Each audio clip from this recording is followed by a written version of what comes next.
بسم اللہ الرحمن الرحیم ایاک نعبد و ایاک نستعین۔ میرے پاکستانیوں، کل میں ایف آئی اے کی انویسٹیگیشن سائفر کے اوپر جو ہو رہی ہے اس میں کل شرکت کر رہا ہوں، اور میں سارا وقت جس طرح میں نے آپ کو کہا تیار ہوتا ہوں جیل جانے کی، کیونکہ جو منسٹر انٹیریئر کا رانا ثناء اللہ ہے جس کے نیچے ایف آئی اے ہے، وہ تو پہلے ہی کہہ بیٹھا ہے کہ عمران خان کو جیل میں ڈالیں گے ہم یہ سائفر کے اوپر۔ تو مجھے نہیں پتا، کیونکہ اس وقت کوئی قانون تو ہے نہیں، جنگل کا قانون ہے، جسے مرضی چاہو جیل میں ڈال دو۔ بیچارے کتنے لوگ ہمارے عورتیں جیلوں میں پڑے ہوئے ہیں، کوئی پوچھنے والا نہیں ہے ان کے، وہ جاتے ہیں عدالتوں میں، وہ پھر واپس آ جاتے ہیں کہ وہ کیس نہیں سنتے، پھر پریشر اتنا زیادہ ہے کہ وہ ایک کیس سے اگر جج ان کو بیل بھی دیتا ہے وہ پھر پکڑ لیتے ہیں۔ لیکن عورتوں کو، یعنی ان کے بچے ہیں، ان کو جیلوں میں رکھا ہوا ہے، اور یعنی پرامن احتجاج کرنے پہ جیلوں میں رکھا ہوا ہے۔ تو اس لیے قانون تو ہے ہی نہیں، تو کبھی بھی کچھ ہو سکتا ہے۔ اس لیے میں پہلے آپ کو آگاہ کر دوں، کیونکہ میڈیا سارا کنٹرولڈ ہے۔ آپ کو پتہ ہے پوری طرح انہوں نے ساری ٹی وی چینلز کو پی ٹی وی بنا دیا، اور پی ٹی وی میں بالکل وہ جو یہ پروپیگنڈا چاہتے ہیں وہ آتا ہے۔ اور میں پھر آج یاد کرانا چاہتا ہوں کہ قوم ان سارے صحافیوں کی طرف دیکھ رہی ہے، میڈیا ہاؤسز کی طرف دیکھ رہی ہے، جنہوں نے ہمارے دور میں تو پوری جہاد کی تھی آزادی صحافت، اور اتنی سی بات ہوتی تھی، گالیاں بھی ہمیں پڑ رہی ہوتی تھی، اور ہمیں کہہ رہے تھے کہ ہم میڈیا کے اوپر کوئی بڑی سختی کر رہے ہیں۔ تو ذرا موازنہ کریں، تھوڑے دیر قوم تو کر ہی رہی ہے کہ آپ کی یہ وقت تو گزر جائے گا، لیکن قوم یہ یاد رکھے گی کہ کون سے لوگ کھڑے ہوئے تھے۔ وہ عمران ریاض کو یاد رکھے گی یہ ساری قوم، کہ وہ کم از کم اپنے موقف پہ کھڑا رہا۔ اس ملک کے اندر جو صحافی ہوتے ہیں، جو ایک جہاد کرتے ہیں حق اور سچ کے لیے، جس طرح ارشد شریف تھے، قوم ان کو ہمیشہ یاد رکھے گی، ارشد شریف شہید کو۔ وہ جو 4 جرنلسٹ ملک سے باہر چلے گئے، لیکن انہوں نے کمپرومائز نہیں کیا، انہوں نے کسی پریشر میں آ کے رائے حق سے نہیں اترے۔ وہ جن کو یہاں ماریں پڑوائی گئیں، ذلیل کیا گیا، اور وہ جن کے بڑے نام ہیں اور پرانے صحافت میں نام ہے، ہم تو قوم ان کو بھی دیکھ رہی ہے اور ان کو سلام کر رہی ہے، اور ان کو بھی دیکھ رہی ہے جن کے ضمیر مر چکے ہیں۔ تو میں ایف آئی اے کا ذرا آپ کو سمجھا دوں کہ یہ کیس ہے کیا۔ نہ تو ابھی تک مجھے کوئی کویسچنر ملا ہے کہ یہ میرے سے کیا پوچھنا چاہتے ہیں، تو میری کوئی تیاری نہیں ہے۔ لکھا یہ ہوا ہے کہ جی اپنے ساتھ ڈاکیومنٹس لے کے آئیں۔ مجھے یہی نہیں پتا کہ آپ نے پوچھنا کیا، تو ڈاکیومنٹس میں کیا لے کے آؤں؟ اور پھر سے میں یہ کہہ دوں کہ آپ کے انٹیریئر منسٹر تو فیصلہ کر بیٹھا ہے، وہ تو جج جوری ایکسیکیوشن ہے کہ جیل میں ڈال لیں اس کو۔ تو آپ کے لیے ایشو ہے کیا؟ سائفر، پھر سے میں آپ کو یاد کرا دوں، سائفر ہوتا کیا ہے؟ ایک خفیہ جو کمیونیکیشن ہوتی ہے، خفیہ جو پیغام بھیجا جاتا ہے، پاکستان کے ایمبیسڈرز جو فورن آفس کو پیغام بھیجتے ہیں، وہ ایک خفیہ کوڈ کے مطابق بھیجتے ہیں، اس کو سائفر کہتے ہیں۔ تو وہ جو سائفر ہوتا ہے، یہ بڑا ضروری ہے آپ نے سمجھنا، وہ واقعی اس کو سیکرٹ رکھنا، اس کو خفیہ رکھنا بہت ضروری ہے، کیونکہ ایک دفعہ وہ کوڈ دنیا کو پتہ چل جائے تو سارے جتنے بھی آپ کے ایمبیسڈرز خفیہ میسیجز بھیج رہے ہوتے ہیں فورن آفس باہر کی دنیا سے، وہ سارے پبلک ہو جائیں گے، جس طرح وکی لیکس کے اندر پبلک ہو گئے تھے۔ یاد رکھیں، وکی لیکس میں امریکن ایمبیسڈرز جو ڈاکیومنٹس بھیجتے تھے، جو کمیونیکیشن بھیجتے تھے اپنے اسٹیٹ ڈپارٹمنٹ کو، وہ سارے پبلک ہو گئے تھے، اور اس میں کئی انکشاف ہوئے، جس میں دیکھنے والا جو پاکستان کے اندر ہمارے سیاستدان وہ کیا باتیں کر رہے تھے ایمبیسڈر سے، وہ بھی دیکھنے والے ہیں کہ کتنے دوگلے تھے۔ اور انہوں نے، میں یہ اللہ کا شکر ہے میں یہ کہتا ہوں، انہوں نے کہا کہ ایک آدمی ہے جو ہمارے سے بات کرتا ہے وہ پبلک سے کرتا ہے، باقی انہوں نے کہا باقی جتنے پولیٹیشین ہیں وہ ہمیں کچھ کہتے ہیں، پبلک میں جا کے کچھ کہتے ہیں۔ بہرحال تو وہ سائفر کو سیکرٹ رکھنا بڑا اہم ہے۔ تو کیا عمران خان نے وہ جو سائفر جو کوڈ تھی اس کو پبلک کیا؟ اب یہ آپ سمجھ جائیں کہ جو سائفر آتا ہے فورن آفس کے اندر وہ کبھی کسی کے پاس نہیں جاتا, وہ صرف فورن آفس میں رہتا ہے, وہ چوری نہیں ہو سکتا, وہ فورن آفس میں پڑا ہوتا ہے. جو ہمارے پاس آتا ہے اور جس میں پرائم منسٹر, پریزیڈنٹ,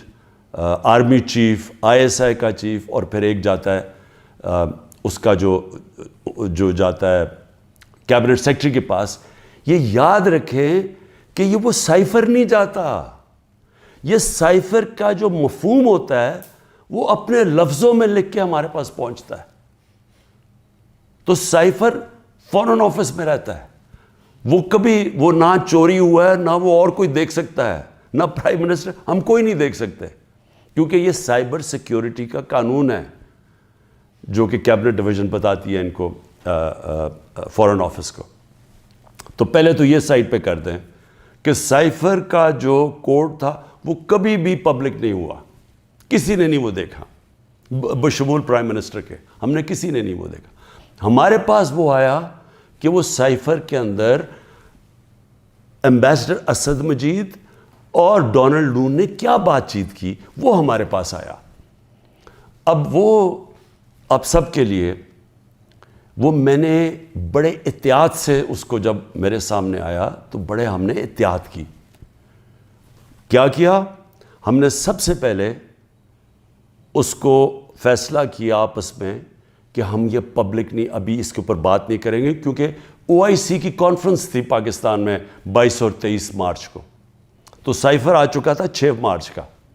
ہم نے اس کانفرنس کی وجہ سے ہم چپ کر کے بیٹھے رہے کیونکہ باہر سے منسٹر آ رہے ہیں اور شور میں جاتا ہے اس کا, تو ہم نے کہا ملک کو نقصان پہنچے گا. حالانکہ جو سائفر کے اندر چیزیں ہیں وہ میں آپ کو بتاؤں, اس سے بڑا نقصان ملک کو کیا پہنچنا تھا کہ پوری سازش ہوئی گورنمنٹ گرانے کی, رجیم چینج کی. 27 تاریخ کو میں نے جلسے میں جو ایک کاپی لہرائی وہ سائفر نہیں تھا, جو سائفر کے اندر پیغام تھا, تو وہ میں نے بتایا. اور میں نے تب بھی محتاط رہا, میں نے یہ نہیں بتایا کہ میں نے کہا یہ بڑا سینسٹیو ہے, میں نے لکھ کے بتایا کہ میں صرف کوئی غلط بات نہ کہہ دوں, کیونکہ انٹرنیشنل ریلیشنز ہیں, ہماری دوسرے ملکوں کے ساتھ تعلقات ہیں, وہ نہ خراب ہو جائیں. اس کے بعد میں نے کیبنٹ میں رکھا, کیبنٹ کے سارے ممبرز کو بتایا گیا کہ یہ سائفر آیا ہے, اور یہ سمجھ لیں کہ یہ کتنی بڑی اس ملک سے, میں سمجھتا ہوں کہ یہ کتنی بڑی ملک کی توہین ہوئی کہ ایک باہر کا ایک آفیشل وہ پاکستان کے ایمبیسڈر کو کہہ رہا ہے کہ اپنے پرائم منسٹر کو اگر تم نے نہ ہٹایا, ووٹ آف نو کانفیڈنس, جو پھر سے میں یاد کرا دوں کہ ابھی آئی نہیں تھی, تو پاکستان کے لیے مشکلات ہوں گی, اور اگر اس کو ہٹا دیا تو سب کچھ معاف ہو جائے گا. یہ تھا سائفر میں. اور جو ایمبیسڈر تھے, پھر سے میں آپ کو بتا دوں, اسد مجید, انہوں نے لکھا اس میں کہ میرے خیال میں تمہیں اس کے امریکہ کے خلاف ان کو پروٹیسٹ کرنا چاہیے, ڈیمارش کرنا چاہیے کہ یہ کبھی اس طرح کی زبان استعمال نہیں ہوتی, ایسی دھمکی نہیں دی جاتی. میں پہلے کیبنٹ میں رکھتا ہوں, پھر 28 مارچ کو نیشنل سیکیورٹی کاؤنسل میں رکھتا ہوں, اور وہ نیشنل سیکیورٹی کاؤنسل میں سارے سروس چیف ہوتے ہیں. جنرل باجوہ تھے وہاں, ایئر چیف تھے ادھر, نیوی کے چیف تھے, جوائنٹ چیف آف سٹاف تھے, ہمارے ساری کیبنٹ کے سینئر ممبرز تھے, فورن آفس کے سیکرٹری بیٹھے ہوئے تھے. اور اس میں کیا فیصلہ ہوتا ہے کہ ہمیں جس طرح ایمبیسڈر اسد مجید نے ریکمینڈ کیا, ہمیں ڈیمارش کرنا چاہیے, ہمیں امریکہ کو پروٹیسٹ کرنا چاہیے کہ یہ آپ نے ہمارے اندرونی معاملات میں مداخلت کی. تو جب وہ اس میں آ گیا نیشنل سیکیورٹی کاؤنسل میں اور ڈیمارش کر دی, تو جو اس کی جو سائفر کے اندر چیزیں لکھی ہوئی تو وہ تو پبلک ہو گئی, کیونکہ جب آپ نے پبلک ایک سٹیٹمنٹ دے دی کہ کہہ دیا کہ ہم نے اس کی کیا, تو وہ تو سیکرٹ تو نہ رہا وہ, کیونکہ ڈیمارش نے اپنے کس پہ, تو یہ چیزیں سامنے آ گئی نیشنل سیکیورٹی کاؤنسل میں, اور کیبنٹ میں بھی ڈسکس ہو گئی. اس کے بعد پارلیمنٹ کے اندر ہم نے ان کیمرہ سارے اپوزیشن لیڈرز کو بلایا کہ آپ کو پتہ ہونا چاہیے کہ کس طرح کی پاکستان میں توہین ہوئی. سارے اپوزیشن لیڈرز نے منع کر دیا جانے کا, کیونکہ یہ سارے حصہ تھے اس سازش کے. میں کوشش کر رہا ہوں کہ سارے ملک کو بتاؤ کہ قوم کی کتنی توہین ہوئی ہے, یہ منع کر دیتے ہیں. پھر پارلیمنٹ سے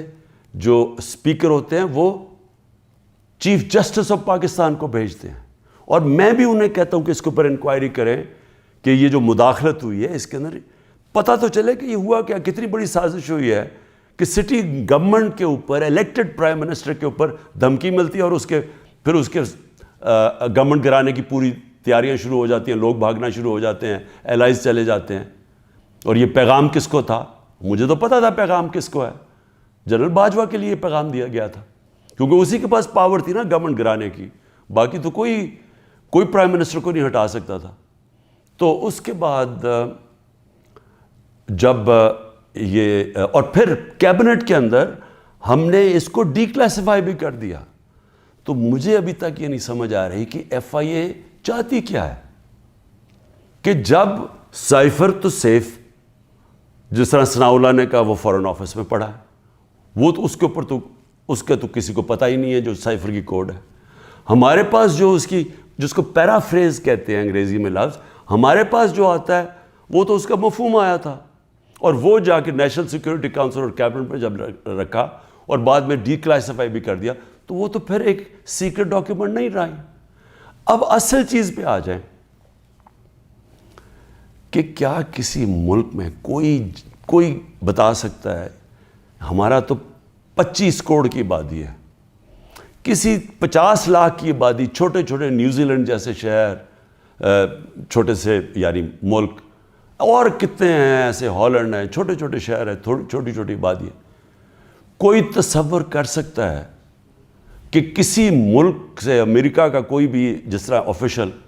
وہ جا کے اس کے ایمبیسڈر کو کہے کہ اپنے پرائم منسٹر کو گرا دو, نہیں تو ہم تمہیں یہ کر دیں گے.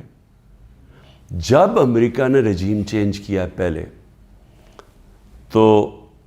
جو خود ہی ان کے سی آئی اے کے اور MI6 کے جو پیپرز ڈی کلاسیفائی ہوئے ہیں, ان میں کیا چیز نکلی؟ مصدق کی گورنمنٹ گرائی گئی, رجیم چینج کیا گیا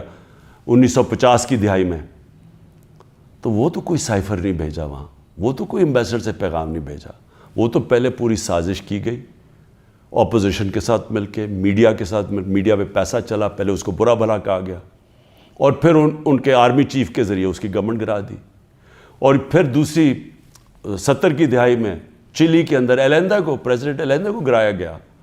اور وہ بھی کسی نے سائفر نہیں بھیجا, انہوں نے ان کے آرمی چیف کے ذریعے اس کی گورنمنٹ گرا دی, کو کر دیا. تو جب رجیم چینج ساؤتھ امریکہ میں بھی ہوتا ہے تو اس طرح تو پھر بھی نہیں ہوتا کہ پہلے وہ کوئی ایمبیسڈر سے دھمکی دی جائے. تو میں آخر میں یہ کہنا چاہتا ہوں اپنی قوم سے کہ دیکھیں, یہ کوششیں ساری ہو رہی ہیں کسی نہ کسی طرح عمران خان کو راستے سے ہٹانے کی. یہ پوری ہر چیز کے پتہ نہیں 180 کیسز ہیں, اور ایک اور اب وارنٹ بھی نکلا ہی ہے. الیکشن کمیشن کی توہین ہو گئی. یہ دنیا میں آپ نے نہیں کبھی سنا, عدالتوں کی تو توہین ہوتی ہے, الیکشن کمیشن کی توہین ہونے وارنٹ نکلائیں. پوری کوشش ہے کسی نہ کسی طرح اس کو جیل میں ڈال دیں. میں کھڑا ہوں, جیل کے لیے بھی تیار ہوں, لیکن قوم کو میں یہ بتا دوں کہ میں انشاءاللہ ہر کیس کا ثابت کروں گا اسی ملک میں بیٹھ کے کہ ہر کیس انہوں نے جعلی بنایا ہے, بوگس بنایا ہے, اور ہر کیس جب عدالت میں جائے گا, جب سنا جائے گا, کوئی جج بھی سزا نہیں دے سکتا پورا کیس سن کے, کیونکہ یہ سارے جعلی کیسز ہیں. اور اس کا مقصد اس ملک میں انصاف نہیں لانا, اس ملک میں انصاف کی قبر کھودنی ہے, تاکہ کسی طرح جنگل کا قانون جو طاقتور ہے وہ کسی طرح اس ملک کی جمہوریت بھی ختم کر دے, وہ طاقتور اس ملک کی عوام کی آواز ختم کر دے, وہ اس ملک کی سب سے بڑی پارٹی کو کسی طرح ختم کر دے, اور کسی نہ کسی طرح یہ چوروں کا ٹولہ جو 30 سال سے ملک کو لوٹ رہا ہے, کسی نہ کسی طرح اس کو پھر اوپر بٹھا دے. یہ ہے ساری گیم. پاکستان زندہ باد.